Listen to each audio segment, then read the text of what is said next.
اب تم اللہ کے ساتھ کسی کو شریک نہ بناؤ وانتم تعلمون، اور تم جانتے بھی ہو، تمہیں خبر بھی، تمہیں پتہ ہے کہ عبادت اللہ کی کرنی چاہیے، تمہیں پتہ ہے کہ نماز پڑھنی چاہیے، تم جانتے ہو کہ نوافل ادا کرنے چاہیے، تمہیں پتہ ہے کہ سجدے آنکھیں بند کر کے جھوٹ کی زندگی جی کے اپنے ساتھ بددیانتی کر کے دھوکہ دے کے اپنے آپ کو دائیں بائیں اپنے آپ کو کہیں مصروف رکھ کے کچھ وقت ضائع تو کر لیتے ہو، پر تمہیں پتہ تو ہے نا کہ عبادت اللہ کی کرنی، تمہیں اس کی خبر ہے۔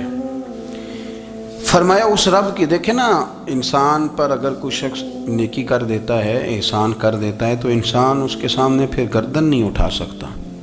یار یہ میرے مشکل وقت کا دوست ہے، اس نے میرے ساتھ نیکی کی ہے، کبھی بھی گردن نہیں اٹھائے گا، جھکا کے رکھے گا۔ تو اگر عام کوئی نیکی کر دے تو اس کے سامنے انسان کبھی گردن نہیں اٹھاتا، تو جو رب ساری نعمتیں عطا فرمائے،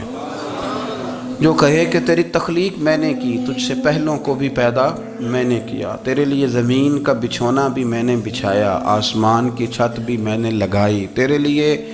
زمین سے ساری اناج کو، پھل کو، کھیتیوں کو نکالا بھی تیرے لیے، اب تو اس طرح کر کہ تو میری عبادت کر، تو میری بارگاہ میں جھک جا۔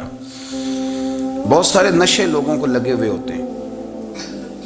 ہر آدمی کوئی نہ کوئی نشہ کرتا ہے، کوئی دولت کا کرتا ہے، کوئی شہرت کا کرتا ہے، کوئی اپنی تعریف کا نشہ کرتا ہے، دو چار لوگوں سے تعریف سن کے مطمئن ہو جاتا ہے۔ ناراض تو نہیں ہو گیا اس جملے سے؟ آپ کرتے ہیں لوگ دولت کا نشہ بھی، یہ جب نقصان ہوتا ہے تو بندے بیمار نہیں ہو جاتے،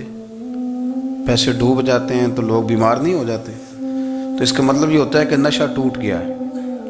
اب بہک ہوئے ہیں نا تھوڑے سے تو کانپتے ہیں، تڑپتے ہیں، پریشان، نشہ ہی اسی طرح ہی کرتا ہے نا، نہیں ملتا تو پریشان ہوتا ہے۔ یہ سارے نشے ہیں، مختلف قسم کا نشہ۔ اب مانتے نہیں اس بات کو، تسلیم نہیں کرتے، کیونکہ تسلیم کرنا بڑا مشکل کام ہے،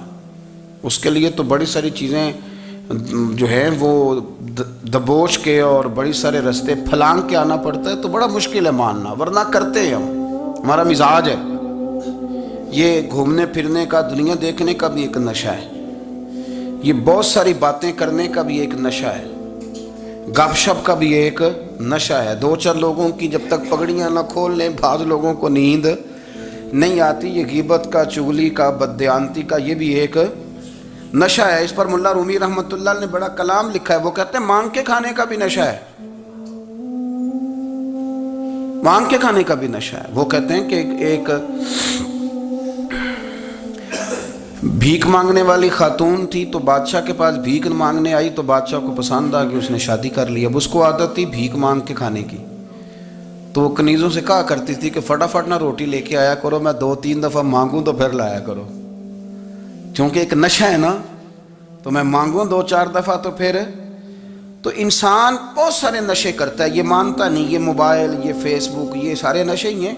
اپنی فوٹو لگا لینا، سارا دن اسی کو دیکھتے رہنا۔ اور بڑے بڑے سیانے بندے جو وزادار ہیں، بڑے وزادار لوگ ہیں، لیکن وہ بھی سنجیدگی کے قائل نہیں، اس طرح کے نشوں کا شکار ہیں۔ یہ سارے نشے ہیں جو ہم نے پال لیے۔ ہمارے صوفیاء، ہمارے بزرگ فرماتے ہیں کہ تم اس طرح کرو، اگر سارے نشوں سے بچنا چاہتے ہو تو سجدے کا نشہ شروع کرو، سجدے کا نشہ شروع کرو۔ یہ نا اقبال کہتے ہیں، ہو عطار ہو، رومی ہو، رازی، آپ بات کو سمجھیں، عطار ہو، رومی ہو، رازی ہو، غزالی ہو، کچھ ہاتھ نہیں آتا بے آہ سحر گاہی۔ کہتے ہیں بہت بڑا صوفی ہو جیسے فرید الدین عطار تھے، بہت بڑا تصوف کا امام ہو جیسے امام غزالی تھے،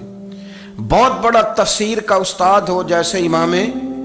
رازی ہو، عطار ہو، رومی ہو، رازی ہو، غزالی ہو، پر کچھ ہاتھ نہیں آتا بے آہ سحر گاہی۔ اگر سویرے اٹھ کے روتا نہیں نا اللہ کی بارگاہ میں، اگر تہجد نہیں نہ پڑھتا تو کچھ ہاتھ نہیں آتا بے آہ